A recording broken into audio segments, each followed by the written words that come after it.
Hi folks, thank you all for coming and welcome to the Cornell Club.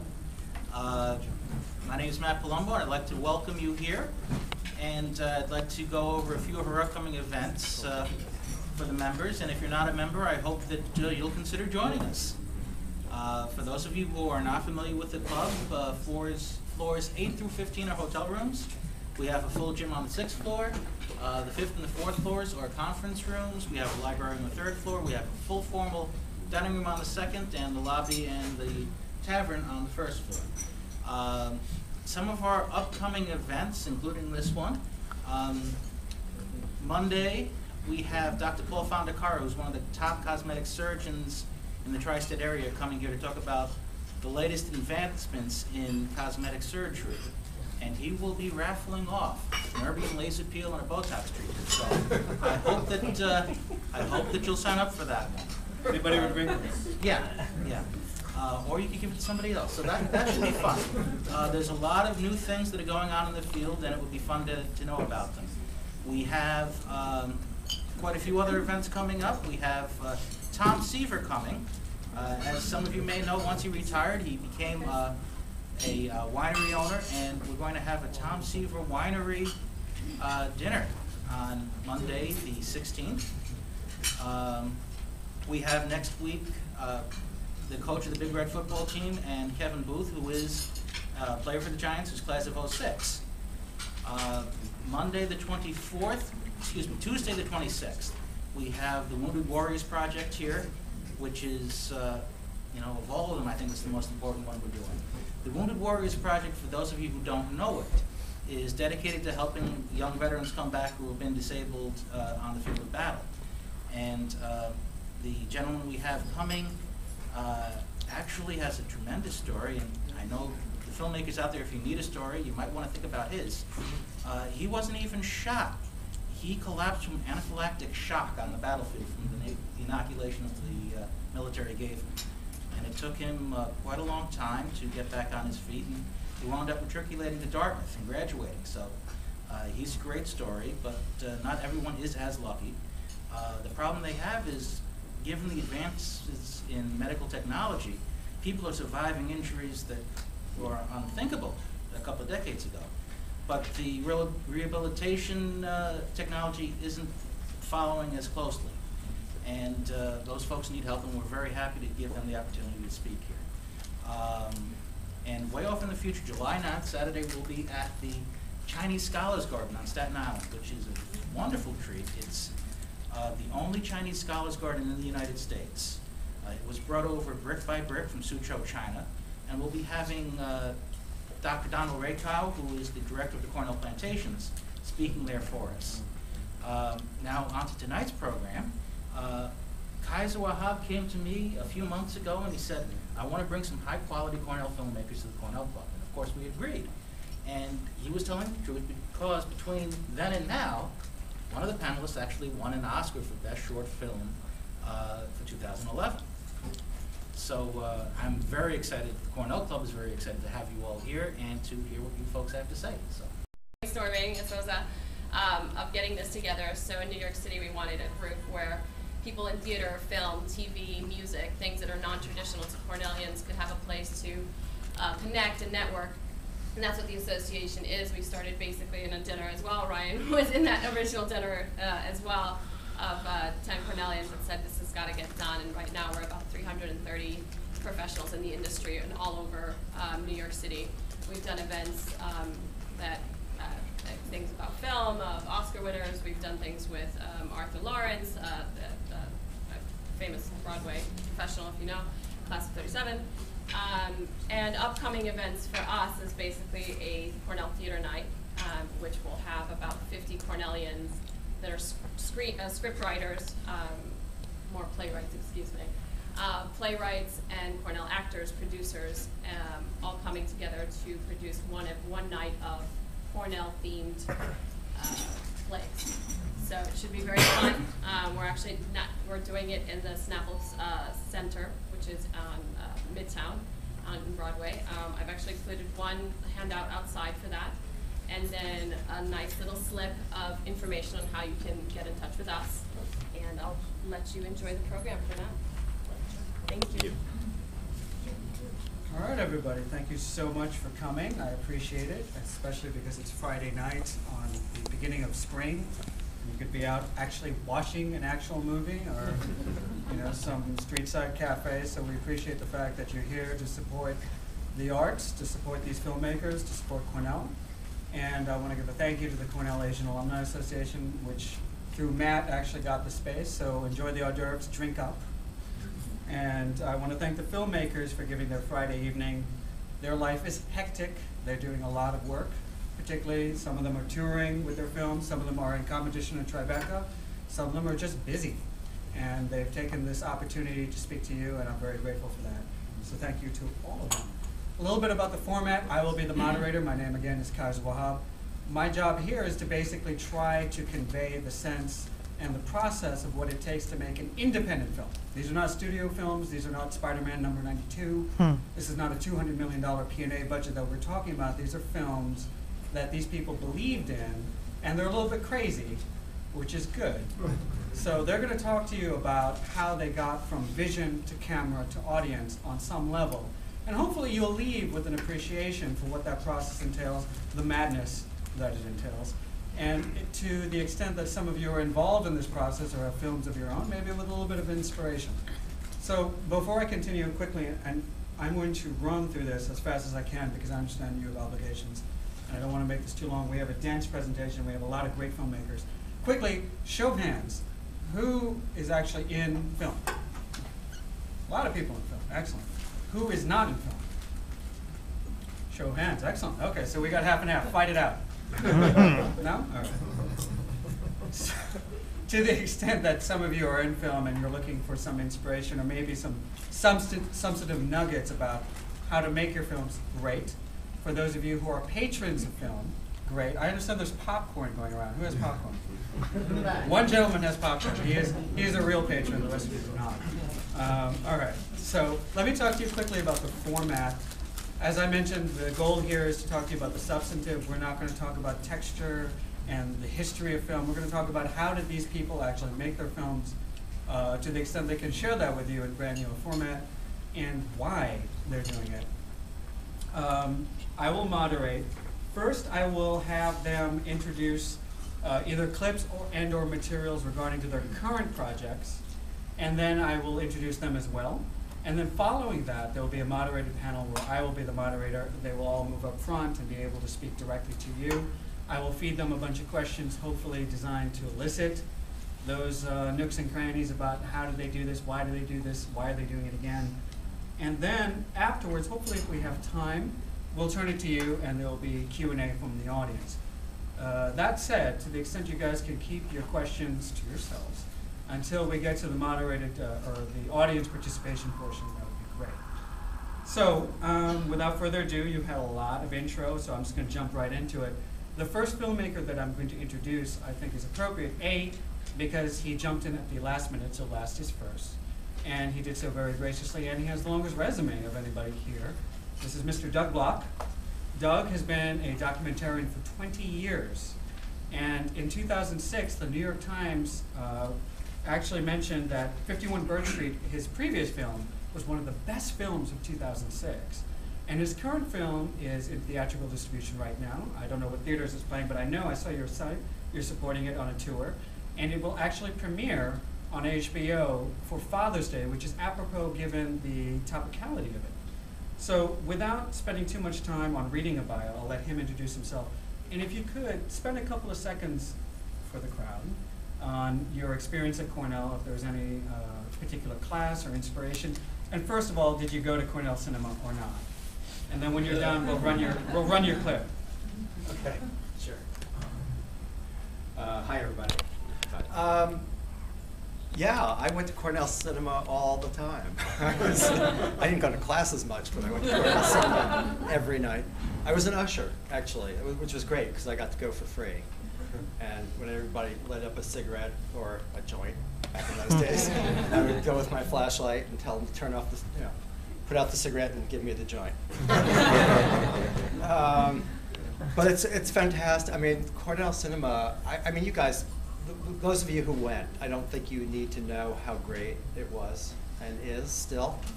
I was just up there last week. They brought me up to show a few of my films and talk to classes and stuff, and I got to play this last film of mine at Cornell Cinema. It was like a total thrill because it was the place where I already was in love with movies, but it was the place that sort of solidified it and where I got to discover all these amazing films. And it's on the flyer quote now if you picked up the flyer about it. But I didn't go to film school. Cornell, in fact, kind of sucked for film classes, at least back then. But Cornell Cinema, I don't think there's a better film exhibition program in the country, among colleges and probably almost anywhere. So that's how I learned film. I mean, pretty much self-taught. And they're hurting too, so I'm not going to give a big thing, but go to their website and make a contribution if you actually experience the same, love Cornell Cinema too, because they just lost a grant recently and they're really struggling. And they're still fighting the good fight. As for my films, I've produced my own as well, so I've probably, between my own and others that I've helped produce, done about a dozen documentary features. I've done 4 films of my own, each increasingly personal, which is sort of weird and too long a story to get into tonight. But the film that was alluded to, 51 Bird Street, was about my parents. It's available online if you want to see it, or Netflix, or any of those things. But it was about discovering all these things about their marriage after my mother died, and my father very quickly remarried his former secretary. And I went back to the house that he sold, the family house, and discovered 40 years of my mother's diaries. Wow. That all, and it was opening Pandora's box. And it's all about how you think you know who your parents are, and you have no idea. The film that I'm about to introduce is called The Kids Grow Up, and that was the film I actually intended to make all these years. The thing about my parents, nobody wants to make a film about your parents. I mean, like, you just don't. And that was kind of an accident that happened. This was something I wanted to do for the longest time as Lucy was growing up. She's my only child.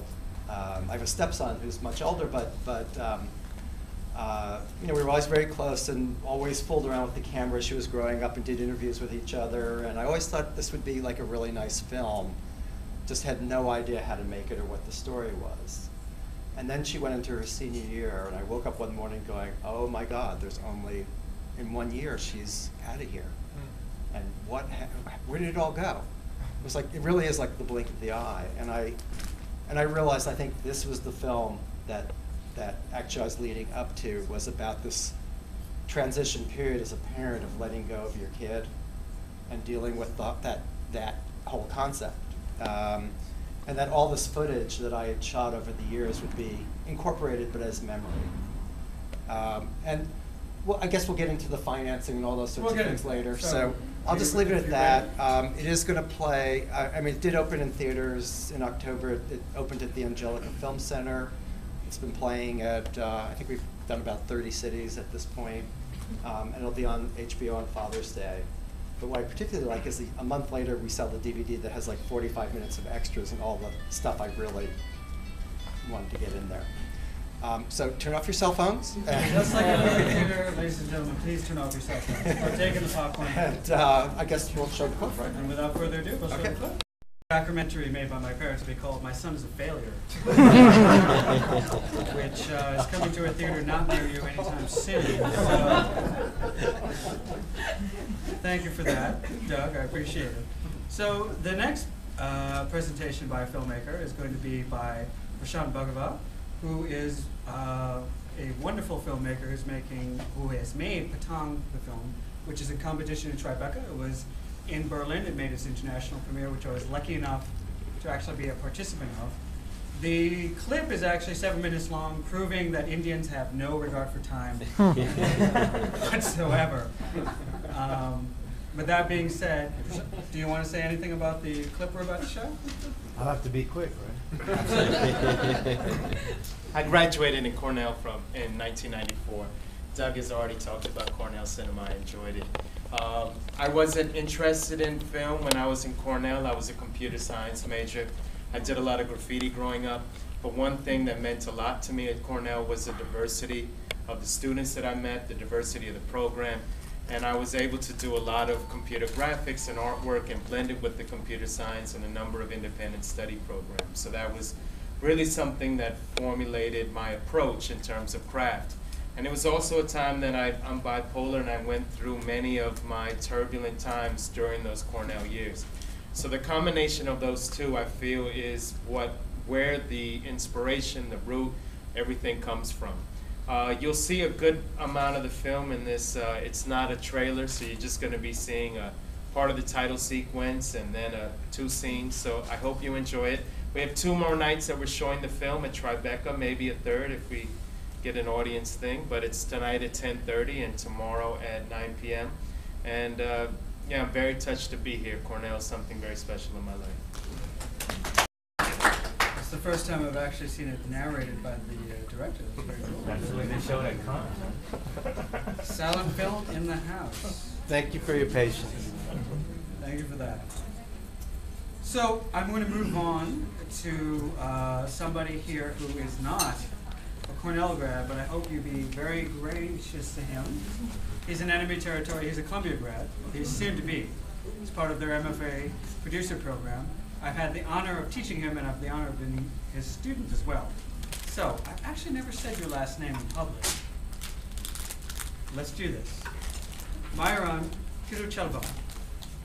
Tiruchelvam? I got it right. That is exciting. He's worked as a filmmaker, a community organizer, a tabletop game designer. I've actually looked him up, and there is an incident with him and the law, which I won't specify here, but it is a good read. He recently completed post-production on The Girls in Trouble with Ryan Silbert, who will also be presenting. And in this case, since he's been so instrumental in helping me out with this, he's going to present some footage about a documentary that he's working on, which tries to convey and deal with the nexus of the very American carnival tradition and the influx of immigrant labor, in particular Mexican labor, and how that has affected the carnival tradition. So that said, I will leave it to you to introduce the clip, which is the trailer. Okay. Great. Thank you, everyone, for having me here. I don't know anything about Cornell, except Awesome. I think I dated a girl from Cornell once, and she wasn't crazy, so that's good. And you know, 2 of my producing mentors, actually, Michael Hausman and Richard Brick, went to Cornell. And Brick is a Cornellian? yeah, I think so. Oh, he's pissed with me. Oh dear. You got to work your way out of I that. know, I need to work my way. And of course Ryan. So you seem like nice people. Thank you. We made a feature film last year, which I wrote and co-produced. It's called The Girls in Trouble. It's directed by an amazing young guy named Julius Ona and executive produced by Spike Lee. But one of the things that I've learned sort of from my time in the gaming industry is that you shouldn't really announce something before it's done. So we can't really show you any clips from that. We may show you some still photos a little later. Instead, I thought it might be fun to show you what I, as a producer, when someone brings me a project, what's compelling to me and causes me to sign on. So this is something that a filmmaker who I met a year ago at the Tribeca Film Festival showed me. It's a documentary that he's making for PBS, and he needed a producer. And so some of this footage compelled me to sign on. So have a look.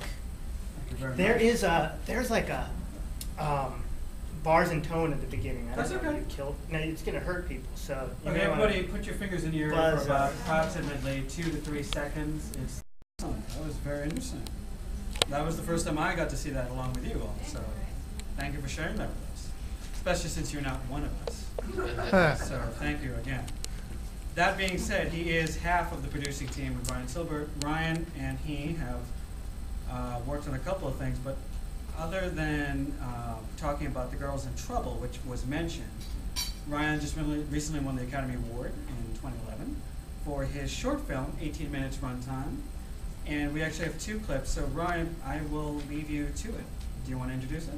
You can show. Okay, yeah. Well, what would you like me to show? I have the trailer and the clip that you sent me. So you call it. The trailer's good. The trailer's good. So why don't you introduce that, and then I'll run it. So yeah, I went to Cornell. I don't actually think I ever went to Cornell Cinema, but I went to Cornell Video. And I think, pretty sure I have overdue charges for point quick break. So if anybody comes after me, you know where I am.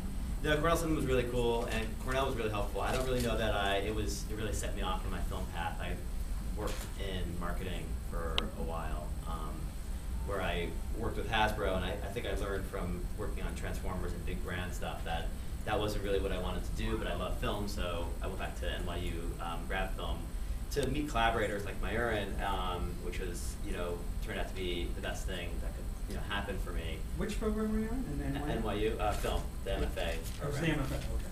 Yeah, so that's where I met many of my collaborators. I started a production company with a fellow Cornellian, so I guess meeting him was definitely something that Cornell brought me. But this film actually got a love. The genesis of it actually is as Luke Matheny's master's thesis to graduate. So everybody has to do their thesis, and this actually started as a film school project and went on to win the Student Academy Award, which qualifies you for the Academy Award. Then we got nominated for that, and then eventually won. So the trajectory for this has been pretty wild. Yeah, I think you'll see here, it's a trailer that'll kind of give you a sense of the film. We were in theaters, we played the cinema actually. Magnolia released us between January and March of this year. But we're on iTunes, so if you want to check out the whole movie, the influence really comes from jazz photography and, Frank Capra-esque kind of film. So it's really Luke's movie. There's a lot of jazz, yeah. Yeah, so it's really Luke's film, so you should really, you'll see a lot of him in it. To give them to me, some early, some at the last minute, but either way, I got them. Thank you so much. And so that said, what we're going to do is we're going to segue into the actual, actually, you know what, I forgot. There's the Girls in Trouble. So we have a PowerPoint. So these 2 are working on, do you want to do it? Or? I don't really think, I think we could show it probably Like while we're talking or something. While we're talking? Yeah. Yeah, you know what, I'll run it real quick. You want to run through it? Phantasmagorical We can style? talk about it, I guess, super quick. Okay, we'll do it super quick. We've got, I'll give you exactly 90 seconds. Let's see how big you are. Sounds good.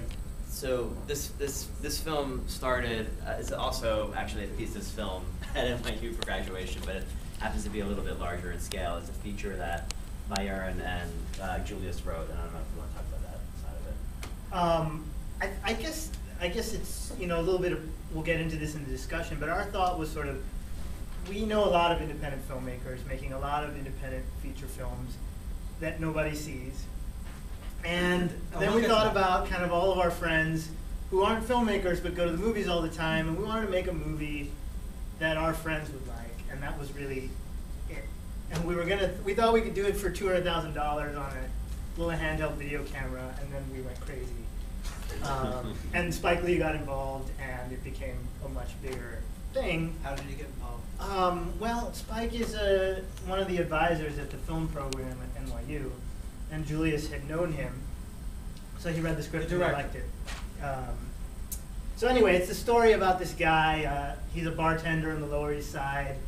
He goes home with the wrong woman who happens to be mixed up with a, missing drug dealer, and also the son of New York's most notorious and wealthy stockbroker. That guy. And it's a film noir, but it's kind of downtown. There's a lot of music, DJs, drugs, and violence. Because apparently our friends really like it. It's a family. And we shot it on Super 35 last year. Oh, it's a film. Exciting. And hopefully it'll be out at some point within the next year. The way the film festival release schedule kind of works is all the big film festivals at the beginning of the year and then at the end of the year. Since we finish post-production in between that period, the end of the year is what we're hoping for. Yeah. Inshallah. All right. You ran through that in record time. 30 Impressed. seconds. I don't know if 30 Ryan seconds. wants to say anything else. No, I think we can go right into It's a New York story, as you can see. As you can see by the skyline of New York. Sky, we wanted to also tell a story that was about the city and the place that we love. All right, that's Thank it. you for running through that in record epic time.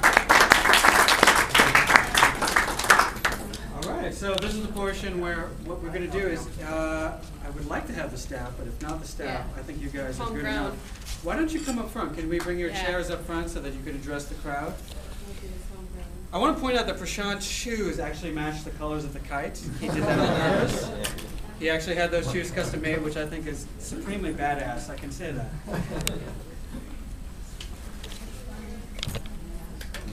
Your producer. I'm not going to say because I'm hired help. I just do my job. All right, great. So I think just a quick round of applause for the filmmakers again. So like I said, we're going to do a moderated panel where I'm going to feed them questions and hopefully it will elicit reasonably informative answers for you all, and thank you again for coming. And I think the applause is warranted considering the fact my first topic, and I'm going to lead into these topics and then ask questions against them, is indie film is hard. And by indie, it means short for independent. There was a time in my life where I heard the phrase indie and I didn't know what it meant. It means not of the studio system, right? This is not Spider-Man 37. This is not a $200 million marketing budget that goes out across the world so that you, your grandma, and everybody else, Aboriginal people in Australia, get to see the same movie. That's not what this is about. And there's an upside-down approach to this, although I think, Doug, you might speak differently about your approach. Usually what happens is the movie is made before there's an audience. Okay? So it's made on spec, similarly to how spec real estate houses are built for someone to live in it after you tell them they should.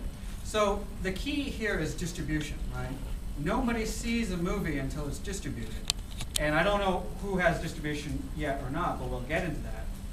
Just to put things in perspective as to how uphill a battle this is, independent producers making a movie, coming up with a concept, actually getting the movie in the can, which is an amazing, remarkable thing in and of itself, and then going out and trying to sell the movie so a distributor gets it to you all.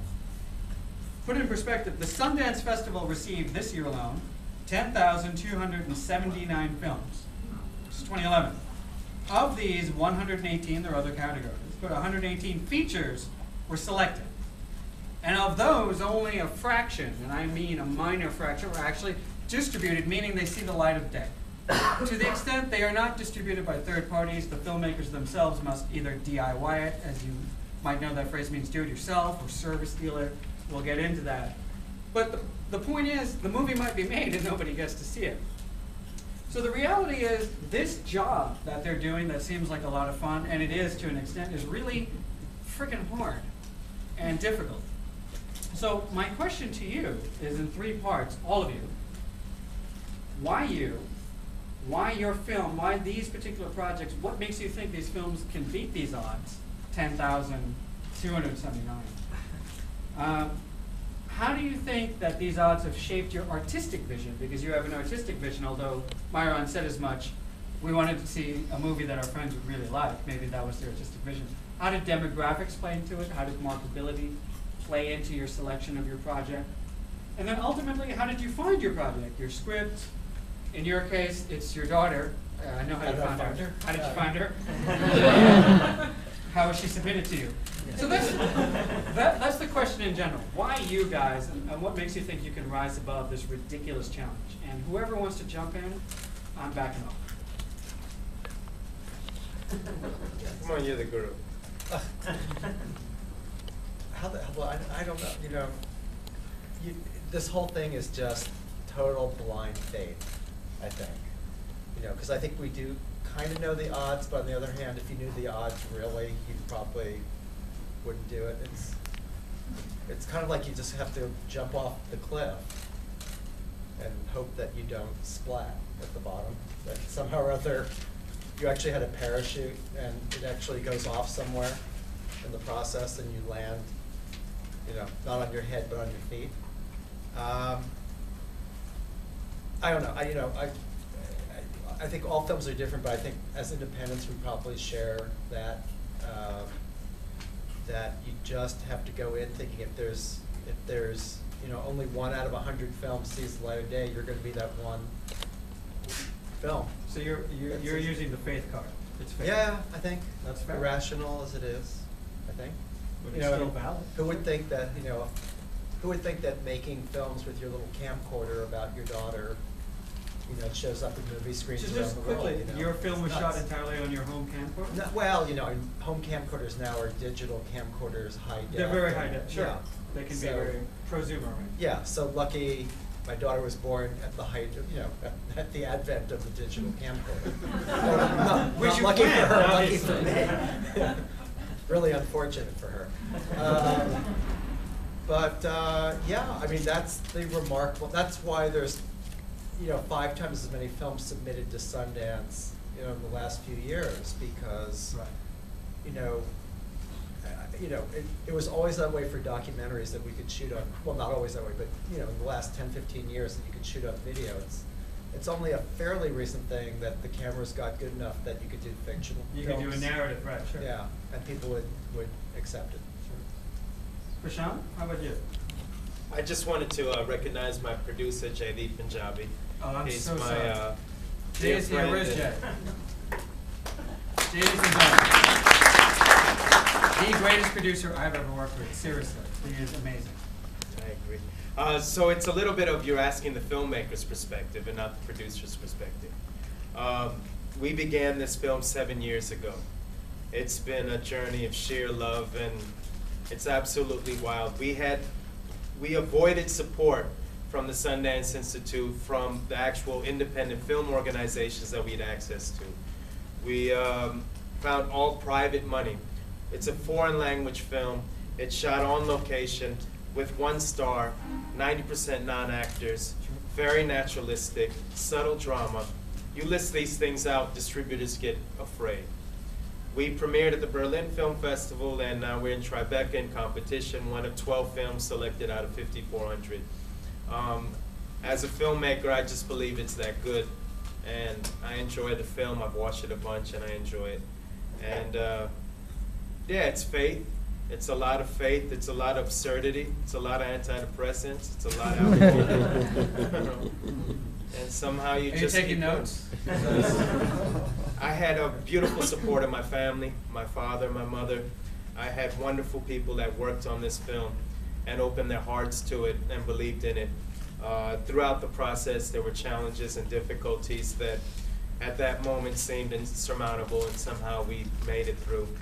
I'm very proud of everyone that's been involved. It's a film that's shot in the old city of Ahmedabad, which is a very unique place that also requires the same faith that you need to have in film in the way that you approach the filmmaking. And something that I'm very proud of is that the method of making the film, the process of thinking about distribution, resembles not only the message of the film, but what occurred while making it. And we did the film in a very difficult area of Hindu-Muslim conflict, and also did a film in a place that also in the past 10 years gone through a natural disaster. So as we look at the world right now, it's all of that is happening. It's a really unique place that you can see a small capsule of what the world is going through. And we did not focus on that tragedy. We focused on the pride and the strength and resilience of the people. And sometimes I think that people want Slumdog Millionaire and that's tandoori chicken, or they want to sell a lap dance. But this is my mother's home cooking, and it's a good woman, so that's where I'm coming from. And I'm very confident, based on the audience response here at Berlin and Tribeca. There is an audience, but it's certainly a very difficult thing for a distributor to take it on, because what do they compare it to? Good answer. Powerful. Gentlemen? I guess you could play like that numbers game, and I think that happens a lot, and a lot of filmmakers try to like engineer their work. And I sat in a meeting a couple of weeks ago, and somebody was pitching me a project, and they were like, this is gonna be great because it takes place in like, a kind of foreign, unknown undiscovered part of America, and it'll be this and that, and like it'll be great because for Sundance, because Sundance likes this, and like you start playing these games, and they try to get into Sundance or whatever, right? You kind of make a movie for that, and like you always, for the most part, it falls. I'm hesitant to say always, but for the most part, it always falls flat because that's not why people make movies. You make movies to tell stories, and you feel compelled to tell a story to someone. You don't feel compelled to address a demographic or whatever it is when you're making it, because otherwise you'd work in the studio system. I use that I use that, and I'll tell you a story about that. I have a film that I co-produced called Holy Rollers that was released last year, and it's currently in release in France. It's one of the top grossing indies in France right now, and that's because we have Jesse Eisenberg in it, who was nominated for an Academy Award. Now, when we're making this movie, nobody wanted to finance the movie. Same thing. It's like indie drama about the Hasidic community. We're dealing ecstasy based on true stories, right? Starring Jesse Eisenberg and Justin Bartha, and usually then the faces go blank and nobody knows who we're talking about. But it's a good story. The script's good. The director had a vision for it, and the actors were committed, and then we knew they were good actors, right? So now you wait 2 years, and now all of a sudden Jesse Eisenberg is the largest Hollywood star there is. Now that doesn't mean we didn't engineer the movie thinking David Fincher is going to cast just Jesse Eisenberg. So you had no idea. Yeah, so I mean, it's a business of getting said no to a lot, and you get said no to over and over. Did you pick him up because of Squid and the Whale? We picked him up because he sort of found us. I mean, there's very few young sort of actors who can portray Hasidim this way, and he met with the writer's manager, actually introduced him to the director and the producing team, and we all met him, and he committed to the film basically without any money in the bank, and stuck with it for like 1.5 years, which is a lot for an actor to do, to put their neck out there like that. But to bring it back, it's like why you make movies. You make movies to tell stories, and hopefully, and I don't think you do it blindly without an audience, but you do hopefully you're the first audience, and then especially as your collaborators start getting attached, your producers, your DP, your actors, they become your audience, and you really have to trust them to start listening to them and filtering what they're saying to hopefully create something that's pleasing to either your friends or to yourself. So I don't know. That's why you make movies, I think, or why you stick with it. I don't really have a better answer than anyone else. So you're going to go with Jida. I should also, I only have 5 friends, so I wasn't just talking about my friends, but really, maybe they have friends, and we're on Facebook. Apparently, according to Facebook, I have like 1,000 friends, so. No, but we thought kind of, at least when making this last feature film, about how people today consume their entertainment, which is totally different than when I was a teenager and when I was a little kid and when my parents were, there was one movie in all of Sri Lanka that they could go to. So we thought about the people who were watching, last night's episode of Office on their iPhone as they're, riding the subway to work, or just the people who spend all of their day on Facebook, and they consume their entertainment as a kind of a part of their daily life, right? And not only that, but their daily life is a story with all of these different characters who are their friends on their social network that kind of come in and out, and their entire day is this non-linear narrative. And people can now kind of follow story threads from yesterday morning until you see someone else's Facebook update, which reminds you about what they were doing yesterday morning. And it's totally attention deficit disorder and really crazy, but that's what we're dealing with, right? And we thought about, initially when we wrote the film, it was like kind of broken up into 10 different chapters that could conceivably be consumed in chunks. We wanted it to be. Because we were thinking this is a way that people can kind of relate to a movie, right? We don't necessarily have the patience anymore, at least people who are my age or younger, to watch What's the something runtime long. on Girls in Trouble? 90 minutes. 90 minutes. I think it's less than 90 minutes before the credits. So if you like to watch movies, which I'm assuming all of you do, know that people who watch Transformers 2 or Transformers 3 are the majority of people who watch movies. And they're able to watch 3.5 hours of I don't know what just happened.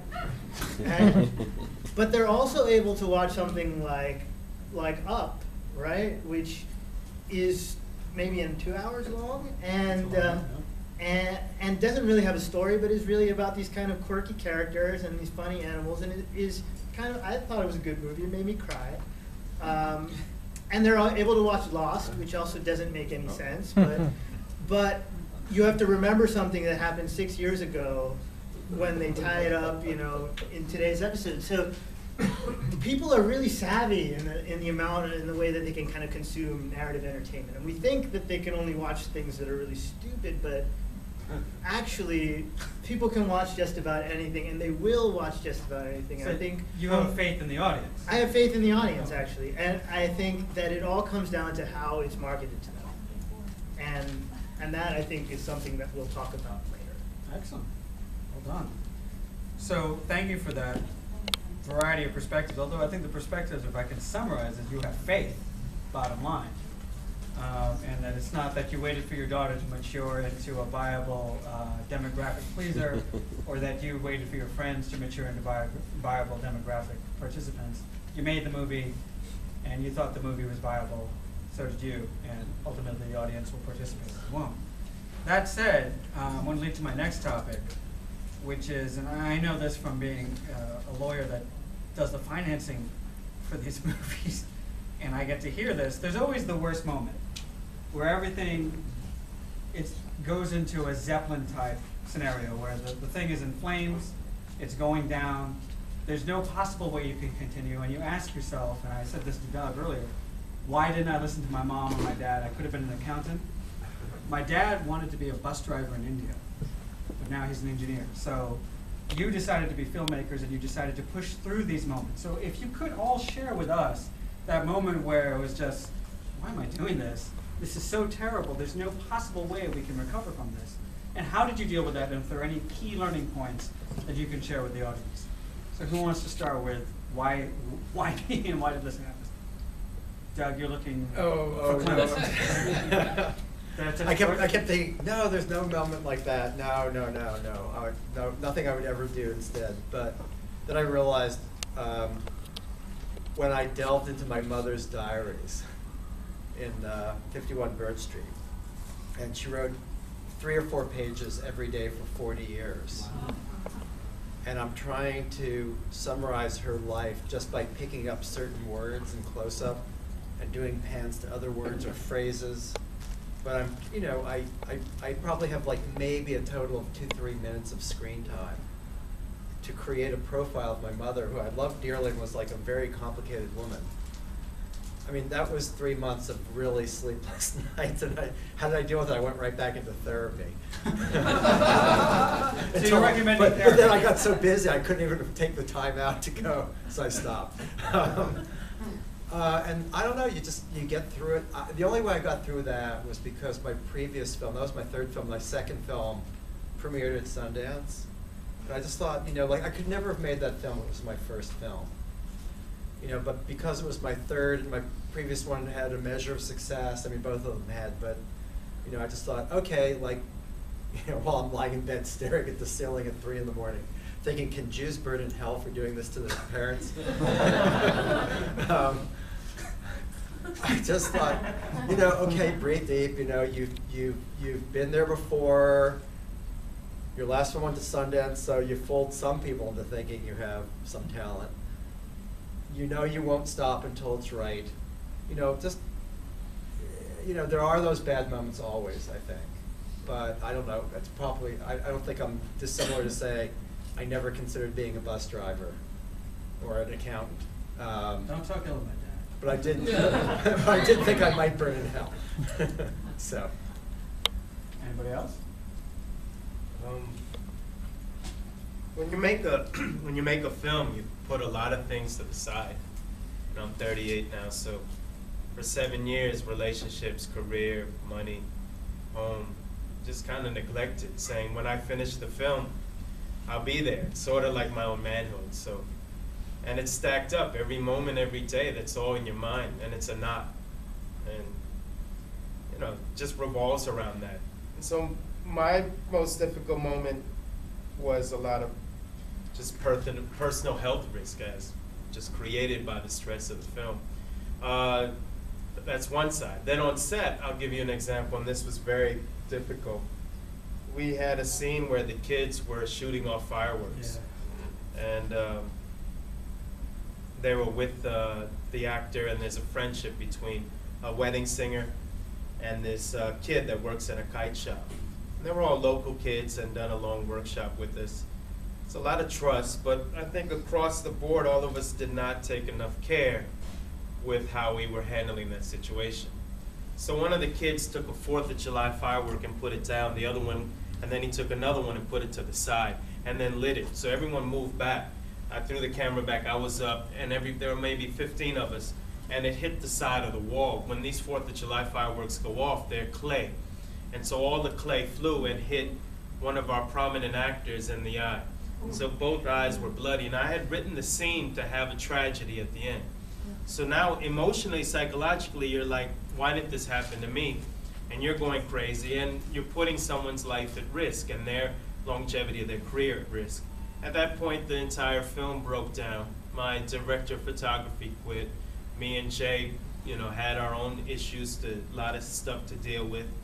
And we were 3 days before this Kite Festival. It only happens once a year, and we've been shooting for 25 days.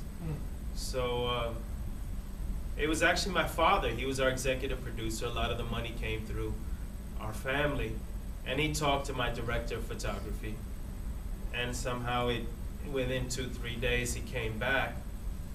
And also this guy's eye got better.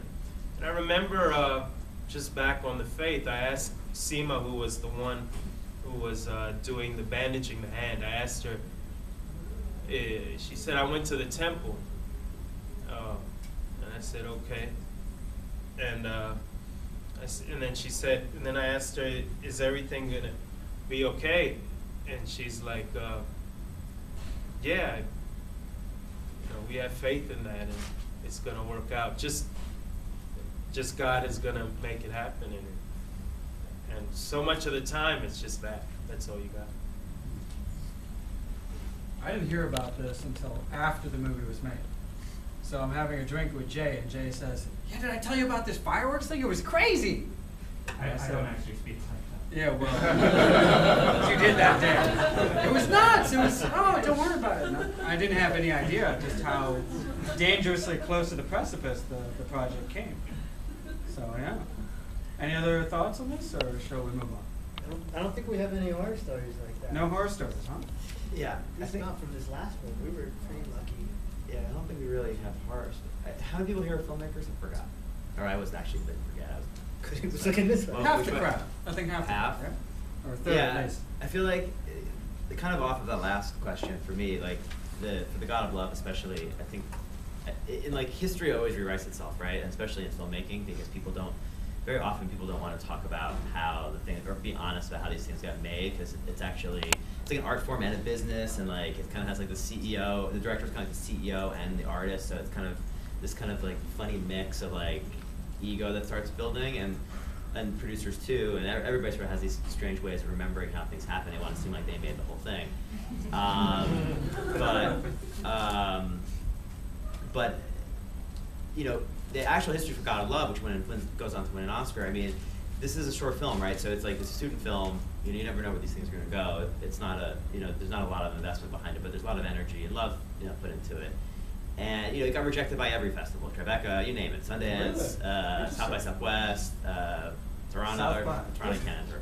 But none of these places wanted to see it because, and then you start losing faith, I guess, a little bit off of that topic. And I was talking about this last week at Cornell. Actually, they had me come up to talk about career strategies with as graduating seniors, and it's kind of the same thing as applying to a job, right? Like you just keep applying, you keep getting rejected, and you're like, this is just the most horrible thing. Like maybe there's something wrong with me, maybe there's something wrong with my film. It's kind of the same analogy. And eventually we went on to win the Student Academy Award So that helped, and you get that through, you know, various means, and then that got us noticed. And I think what we learned from that is, like, you know, this film, programmers for festivals are not the only way to go. They're an audience just like anybody else, and you know, they have their own agendas that they need to fulfill. Like, I've had films at all the festivals we got rejected at, I've had films there. And not to say things bad about these festivals are amazing curators of content, and they get in these films seen. But they're also not the only way to get your movie seen. So, I mean, you know, the Academy members are perfect for God of Love. You know, probably 2/3 of the Academy, you know, remembers or actually saw Frank Capra movies in the theater, and the other half, or a third, probably, you know, responded to this kind of throwback mentality, and, you know, are very well educated filmmakers, and, you know, really saw a unique voice in Luke. So that's kind of, you know, was a perfect audience for us, and we finally reached them through a circuitous route. So I think that's, you know, that was like the biggest hurdle, I think, for that project in general. So, I mean, I don't know if that helps anybody out there with, like, what they're, like, when you're making your movies, but the other thing I would say is, like, I don't know if I should keep going, but, like, is the idea of, like, that a lot of the problems I think that come, and I'm as, you know, I'm at fault for it too, comes out of, like, a point of fear. Like, I think a lot of filmmakers operate out of a place of fear, like, oh my God, you know, the money's not gonna come in, or oh my God, I'm not gonna make my day, or oh my God, like, it's always like that sort of how people are operating, and I think in business it's not probably the best way to operate. Yoda says that fear leads to the dark side. Yeah, this is why we're friends. This is why you only 5, but I Well, we're have done. fun. Yoda spoke, so. Yeah, so, like, that's totally not the way to go, and I think, you know, if you were making, this came up at Cornell because they were asking me why, like, they said that should there be a film department in the ag school? And I was like, I don't know, I guess, because it is kind of like growing a tomato. Like, I mean, kind of just like, yeah. You just kind of wait, right? Like, you plant the tomato, and then you just kind of wait. And, like, you don't expect the tomato to, like, pop right out when you put the seed in. So I was like, you know, yeah, because films take time, you know? And, like, I think when you get pressured you need to, like, set, you know, standards and markers along the way of the journey, but, like, I don't know. I think if you were scared that the tomato's not going to grow, you'd not have a good tomato, so I don't know. So I'm pitching for Cal's film program. Excellent. That's interesting that the ag school, we need to grow tomatoes as films. But that's a great analogy. And that leads to the next point, which is once that tomato is grown, right, who's going to get to eat it, and how do we get it from the fields to the actual consumer? So I'm going to jump into this, and it's distribution. Recall, you know, those of you who are filmmakers already know this, those of you who are not, you make the film and then you hope it's distributed. So the tomato is grown, you've shepherded it to the point that it's plump and juicy and beautiful, but how does it get to the market? So my question for you guys is, to the extent that you've had experience with distribution, who have been your partners? How have you worked with them? How did you find them? And to the extent you don't, you know, have you considered the possibility of self-distribution, which is the cost lab over the past couple of years? What does that mean? Have you considered service deals, and maybe you can share that with the audience?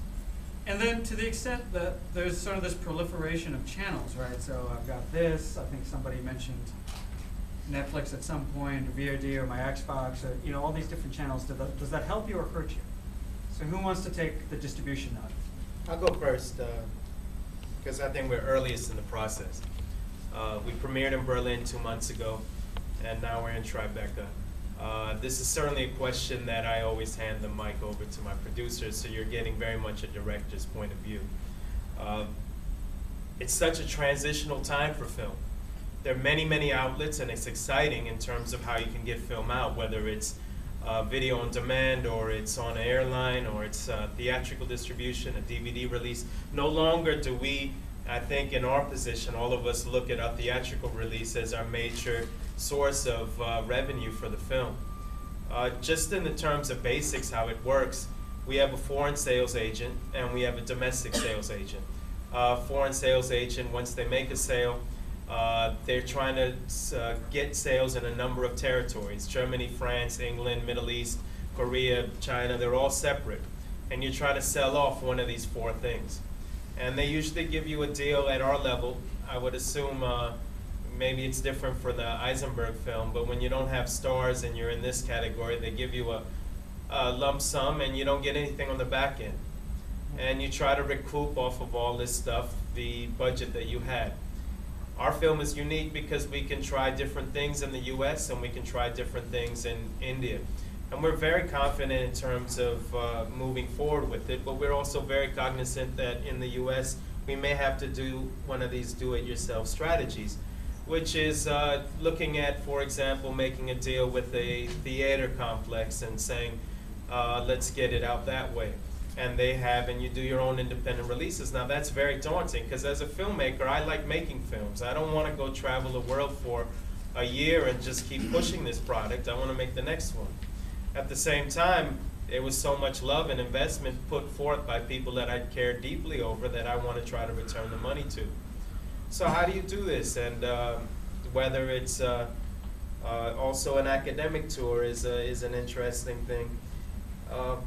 In India, it's a whole nother way of marketing a film. You need a great music video, and you're dealing with an industry that is going through what America did in the early 90s with where it's at now with its independent scene. You have new films coming out that an audience is clinging on to with our director of photography shot Peeply Live, which was taken on by Amir Khan, produced by him, one of the big Bollywood stars. Yeah. But he's also somebody's that taken this film and made a profit margin 10, 15 times the budget of the film, and now every major studio arm in India is looking at an independent, having an independent arm like Sony Picture Classics and all of these others.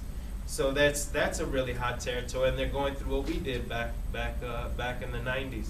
It's a very confusing game. It's a very daunting game. Eventually, I, as a filmmaker, have control over my poster, my press kit, and the cut of the film. And then beyond that, I trust Jay, and I have to relinquish that control to my sales agents. And once a distributor gets it, I'm not going to have any kind of input, I'm assuming, in how the film gets out there.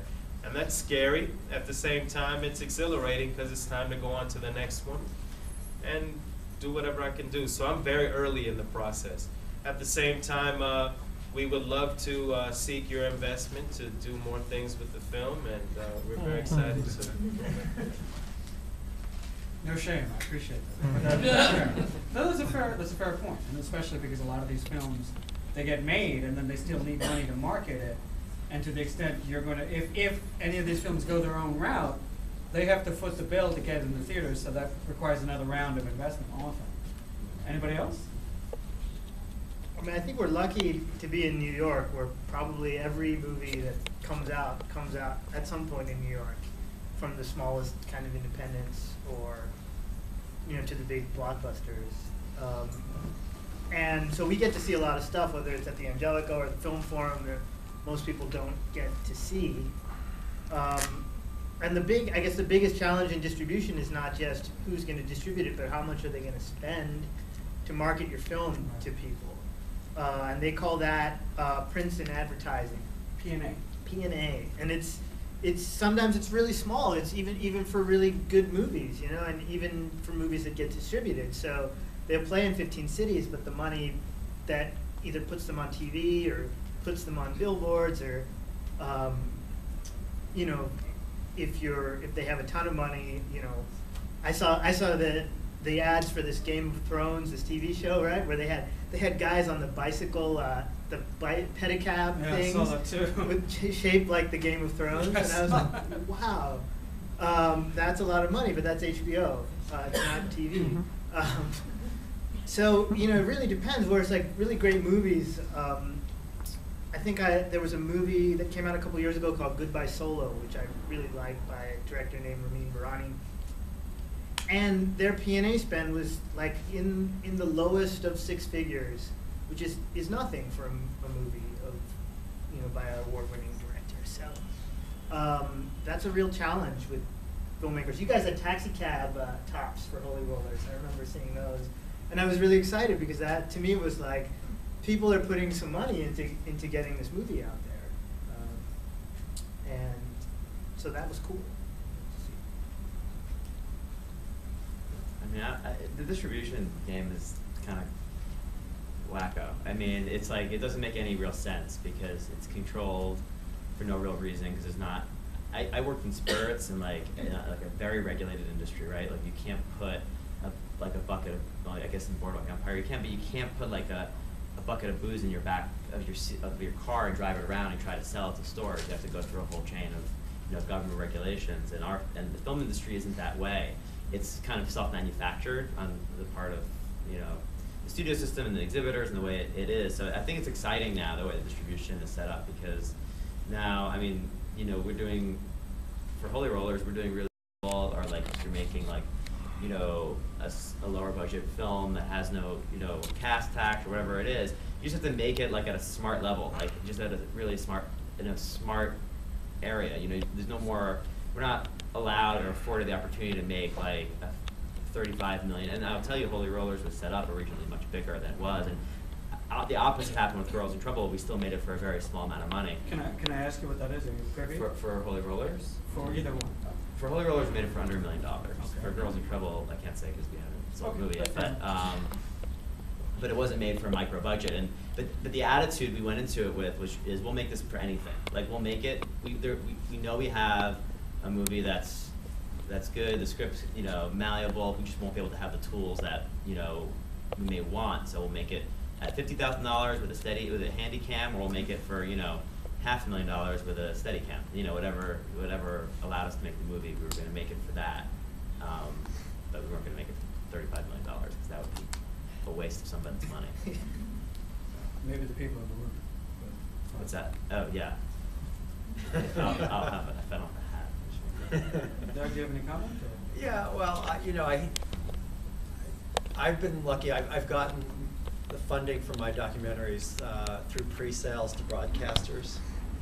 And it's tough because, I also want to keep control over it, so I don't want to go to one broadcaster and have them own it lock, stock, and barrel. So you kind of have to cobble it together from a consortium of broadcasters, internationally. And so you never have the money all at once. You're always trying to make it work, hoping that more money comes in, or if it does come in, it's going to come in stages anyway. But as far as distribution goes, I've had this kind of debate with certain broadcasters over and over that they just don't understand why filmmakers insist on going out theatrically. When you have this audience of potentially millions of people on TV. Why would you kill yourself and waste all this time and money and energy going out theatrically when you're going to open on a date when 15 other films are opening and you don't have any money to market it? Just to be clear, but by theatrically you mean in a movie theater? In movie theaters, right? And I go, I have a couple answers for that. One is I was ruined by Cornell cinema. I grew up, loving movies because I would see them in a movie theater. The lights would go down, and the magic would happen. You'd see these amazing movies by, the French New Wave, or old Hollywood movies like Preston Sturges, or some genius of a director who somehow managed to make a great movie in the Hollywood system. And was the first actual writer who became a director, or Buñuel, or whoever. But there was nothing that ever replaced the experience of seeing a movie live in front of an audience. And so it's a real struggle, I think, for all of us as filmmakers to realize we are working at a time when a new audience is growing up and they're not used to seeing movies in theaters. Accustomed to theater. They don't have the attention span. They're seeing it on their iPhones or their these postage stamp size platforms in bits and pieces, and 20 other things are vying for their attention at the same time that they're trying to watch it. I mean, I just have my daughter's experience perfect. I could never ever get her to watch a movie on TV when she isn't doing 3 other things. And always having the laptop chatting to her friends open at the same time. And so it's a different world. However, here's our problem as filmmakers. If you go straight to VOD, or you go straight to which is video on demand, or you go, put it up on the web or something, critics don't review it. So how do you, hundreds of films are opening seemingly every week, but every year hundreds and hundreds and hundreds of films are opening. how do you break through that clutter? You know, the only way right now that's still viable is to open it in theaters and get those reviews. So you think the theater opening is It's still is stamp critical. You know, of approval? right now, it's still the stamp of approval that Right. we all go. That's how you get the review blurbs and things like that.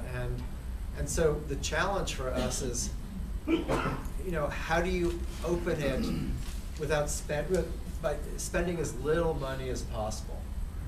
You know, how can, and so more and more it's become a matter of doing service deals, which you mentioned. Do you want to Kasia. tell them what a service deal is? It's when you hire the distributor, basically, but you keep control of all your rights in all the markets. Instead of just handing it over, which you referred to before, and moving on to your next film and praying that they just aren't flat out idiots, or tossing the film away the minute it doesn't, you know, bring in an audience.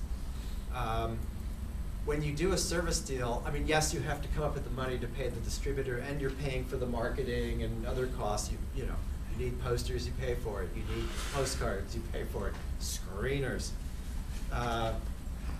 But, you know, you keep the DVD rights, the digital rights, you keep the TV rights. You know, so everything that you're doing is kind of for the strategy of opening it, hopefully getting good reviews and some buzz and some press. And then theoretically it pays off. It used to pay off on the DVD. DVDs are now going out the window and not being replaced by digital sales yet. So we're all kind of trying to figure out how this strange new world is gonna work. And I mean, it's hard for fiction films. It's really hard for documentaries. That's why we love festivals.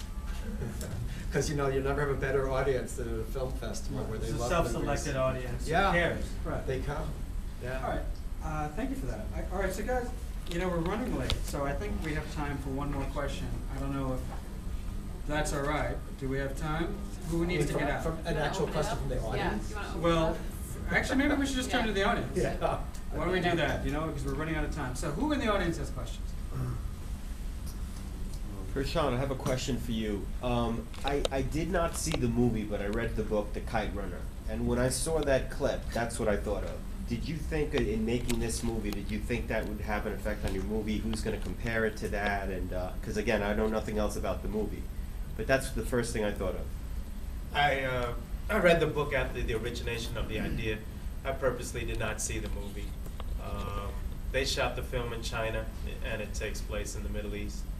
So what the film represented to me, how they portrayed kites, and I heard it was CG, I wanted to go in a different direction. I get the comparison, that's a nostalgic tale. This is a story that happens in a modern day Ahmedabad where everyone's wearing their diesel jeans and dancing to great music on the rooftops, and it's a contemporary pastime now, made contemporary, that instills still the same faith in their own culture and their own pride. It's a universal story, it's a very human story. And the Kite Festival and the kite that passes through everybody's hands is a metaphor. And when I looked at kite flying in the purest form, it's meditation. Regardless of who you are, you're looking up at the sky and you forget all those things around you. In Kite Runner, it's a time that he remembers, and it's a different way of looking at it. So I welcome the comparison because it's naturally going to happen. And we call the film Patang, but they translate it as a kite, which it means, but in India that means something a little bit more special. But I think it's a very different film. Another question from the audience. Mr. Palumbo in the back, since I... Okay, one of the most stunning films I ever saw was The Third Man. And try as I might, I can't imagine it being done in color. So let me ask you cutting edge guys, is black and white dead? Not at all.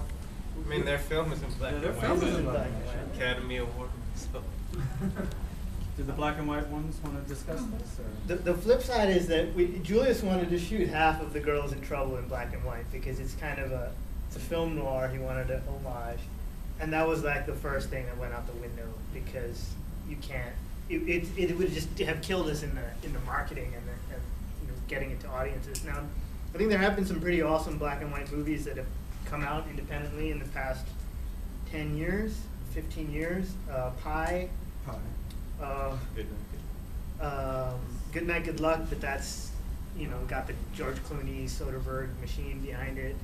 But for the most part, not really, so we couldn't pull it off. I think with shorts, you have a much better, you have a lot more freedom. I think short films are really where you can actually be a filmmaker and not worry about a lot of stuff. Yeah, I think it's like for me, I mean, there's a choice that's made, right? 'Cause it's black and white by choice because it was inspired by jazz photography, and I think that's the difference between Third Man. I mean, because now you have to, if you see black and white, it immediately becomes an aesthetic disconnect for the audience. They have to see reason for it, or at least understand like why it's in black and white, like Good Night, Good Luck. But what it does do actually is that movie was shot on you can't really tell because it's on Vimeo, but the movie was shot on the Red camera, which is this new technology. It's like the hottest thing, well, now it's not the hottest thing, but a year ago it was the hottest thing. And so, but what it did when we desaturated the color space, you can move faster because it's cheaper to So move did faster. you shot in color originally? Because it was a red. Because I mean, yeah, because And it's a then you red. desaturate. Yeah, it's actually more expensive to shoot in black and white if you're going to shoot on film nowadays. Because there's like Anytime you do black and white, you shoot in color. And then you Yeah, desaturate. there's no way to do it. I mean, it's too expensive to shoot in black and white. But it makes it look better, like, because it strips away all the HD information. All I'll say is, like, I could never, ever, ever get my daughter to watch a black and white movie growing up.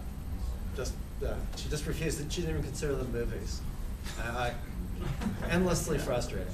Tough audience. Yes, Yeah. sir, in the house. Yeah. Hey, my name's Barry. A little bit about me. I started the Cornell Lunatic, but there was only one filmmaking course at Cornell back then, and there was nowhere to go. So for the last 30 years, I've been sidetracked. Was that Fredrickson's? Yeah, Don history? Fredrickson. Yeah. And it was competitive. There were only 15 kids in the whole university to get into it. Anyway, so now I'm writing a script. I'm unemployed. I'm actually happy I'm unemployed because I have time to write my script. Congratulations. And I really want to shoot it myself. So my question is, I'm not really as much interested in trying to sell it, the script.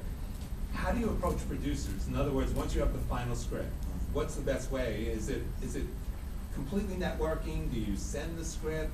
Is it all reference from people? Like, how would you guys recommend? If that is the right way, you want to build the whole thing yourself through a producer. How do you approach producers? How do you get a producer? Well, I think it's first of all, do not stop because you don't have a producer. There's no reason to say, I got a script, go shoot it. Go shoot it on your cell phone. You have all the technology in front of you, and I'm sure you have a laptop, I'm sure you got a small camera, and I'm sure you can shoot in natural light from 3:30 to 6. Yeah, my friends are all doing this. Yeah, so then make your story occur during that time, and you really don't need anyone. On one hand, get your friends that's on one side. Other side, it's probably networking. And it's not like saying, hey, here's my script, because that's a hard deal. You've done. I'm not trying to. Maybe you've done less work. So then why are they going to give you money to do it? Everyone's going to give you something that you've done already. They're not going to give you something to do something new because why? Get the other guy to do it.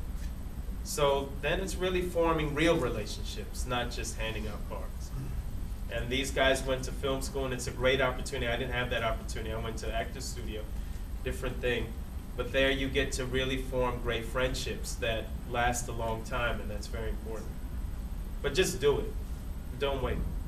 Right. I mean, Don't sit here 5 years from now talking about the same Just script. like unlike Harvard, when you came out of the Harvard Lampoon, there was a career path, and I'm actually in charge of the Cornell Lunatic Career Program, but we don't up till now have that kind of thing, like Harvard. You'll never have it in Yeah.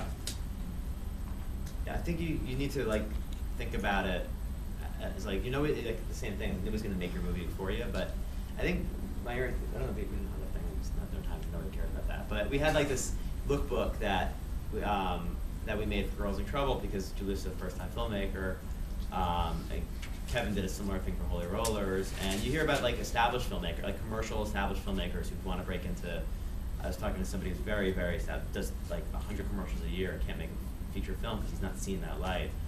So I mean, what does he do? He makes he builds a model of like what. I thought I'd get you. Second thought, no, we won't do that. He builds a model, like, of how he sees the world, because it's like this like science fiction thing, and for us, we don't have to, our world was in the Lower East Side, so, you know, Julius and Mayurin just went out and took photos and then narrated it through visually, and that's enough to trust. And you had movies that you were looking to. I saw Brick was one of the movies you referenced. Movie references are good. Like, I mean, there's common ways of speaking that are beyond the script. I think you need to really, if you want to shoot it yourself, you need to, it's good for you, even if you're going to shoot on your cell phone, it's a good exercise to put yourself through, because, like, you'll start seeing the movie, you know, as a movie as opposed to being, you know, words on a page. There are very simple things you can do too, like you can have a script reading. That's a great thing. You bring in a number of actors and you invite a couple of people, do it here and have all these great people watch it and get feedback. Another thing is you write a script and you really workshop that in your own way, but then you shoot a scene so you can complement that. Or you do what they're saying, create a lookbook, find those inspirational films, take stills. Also, if you want to look at the back end, create a business plan like a normal business and also have that. And into scripting competitions, that's a great way to get producers who have some salt to look at it in a different light. A number of the film festivals, like right now Tribeca All Access, they take scripts and they hook you up with a lot of producers, and you sit in front of each one and you pitch your idea and they give you advice on how to change the script or how they can take you forward. So there are a lot of these programs in the major festivals and across. Yeah. So that's their express purpose, to grab a script that's valuable and try to partner it. So, yes, ma'am. Yeah, my name's Razlan Razani, and I'm just wondering about, I worked at Warner Brothers Consumer Products for a while, and if there's a way that, you know, you're independent filmmakers, do you feel isolated, or are there ways that you work together with other filmmakers or things you can plug into to create more revenue streams that would, you know, help boost your business all around? We're starting a 12-step program. I think what that you were alluding to before, which is like the idea that what's the way it's been in the past, right? We license our, like, we make all this work, and it's basically like contracted work, even though we own it because we made it, and then we sell it. We sell a license to a distributor, and then they own it, right? We don't own it anymore. So I think what the future of, like, you know, when you're self-servicing, or if you start thinking that way, I think if more filmmakers thought that way in like the long view of this for like 10, 20 years, if we're going to start owning windows of our content, the content becomes more valuable because we start accumulating a library. And I agree, like if there was like 8 filmmakers who each outputted 8 films, and we started owning, you know, pieces of that content, then there's value to you know, en masse. And are there tools now that might facilitate that? You know, there's like Kickstarter.org. Movie is a great, we have, I have my short on Movie, and then we have production notes, MUBI. And Movie is a place where it's was originally called the auteurs, and then people didn't know how to spell it, so they changed it to Movie. And MUBI. Which you don't know how to spell either. MUBI, and so it's a community of people, what they think are their favorites, a little bit like Facebook, a little social community.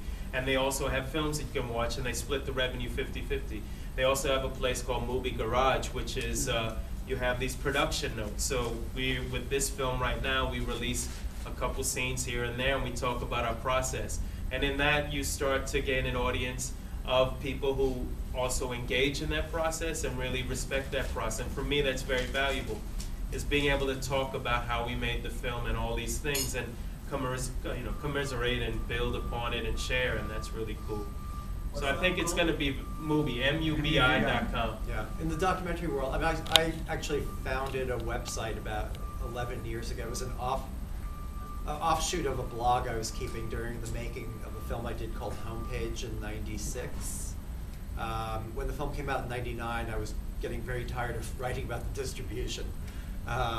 And it turned it into a community site for documentary filmmakers. We now have, like, you know, almost 9,000 registered members from 95 countries. And we do, I mean, it is documentary, but it's very interesting because it's all about sharing information and collaborating and critiquing each other's work online, and share it, you know, as we kind of navigate fundraising, marketing, all those sorts of things. And this is primarily doc focused? What's it It's called? totally documentary focused. What's it's it called called? The D Word, D-Word. I didn't know you were a founder of that. Yeah, yeah. Very And cool. we're actually getting into a whole thing now. We haven't even announced it publicly, where we're working to get our members' films out online, to be able, enable them to sell it without having to go through a distributor where. Is it a service that D-Word is trying to facilitate? Yeah, I mean, we have both a public end of it for enthusiasts, and then we have this other barbed wire gated end of it for professionals, filmmakers.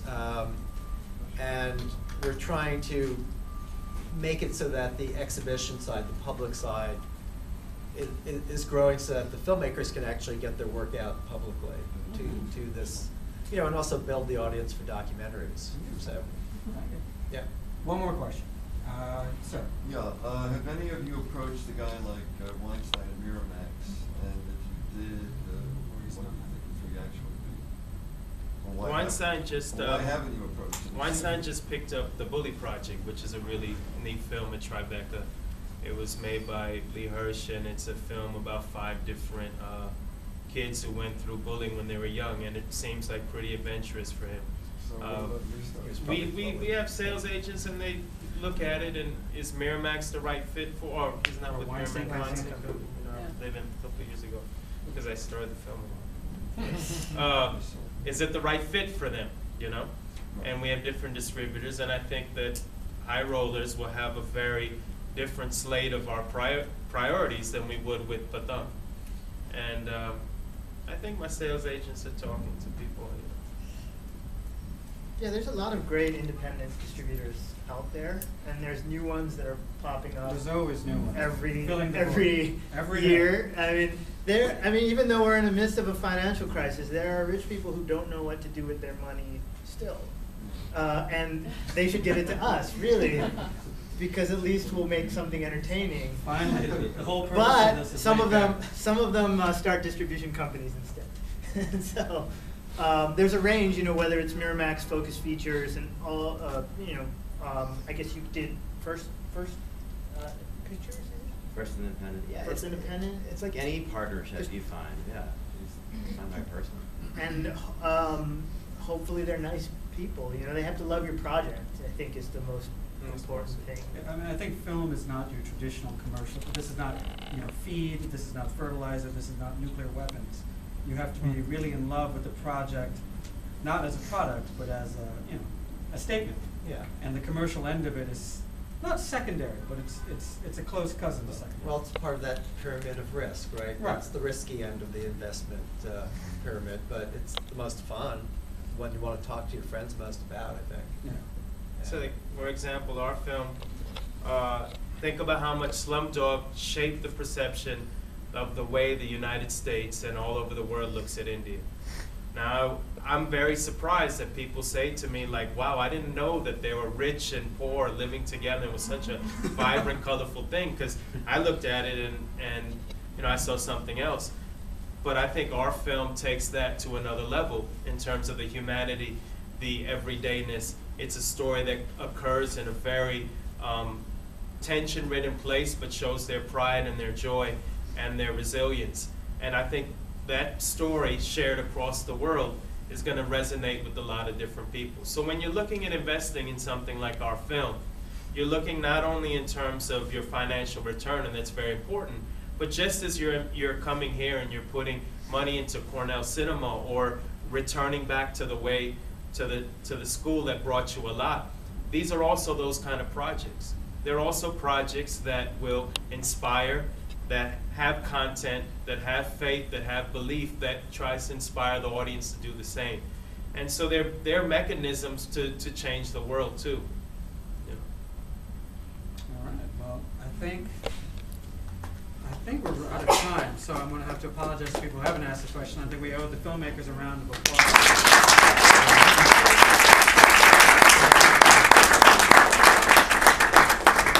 Thank you all for coming, and I hope that if you haven't had a drink, have one now before it's too late. And if you haven't signed up for the Cornell and Entertainment List, please do so outside.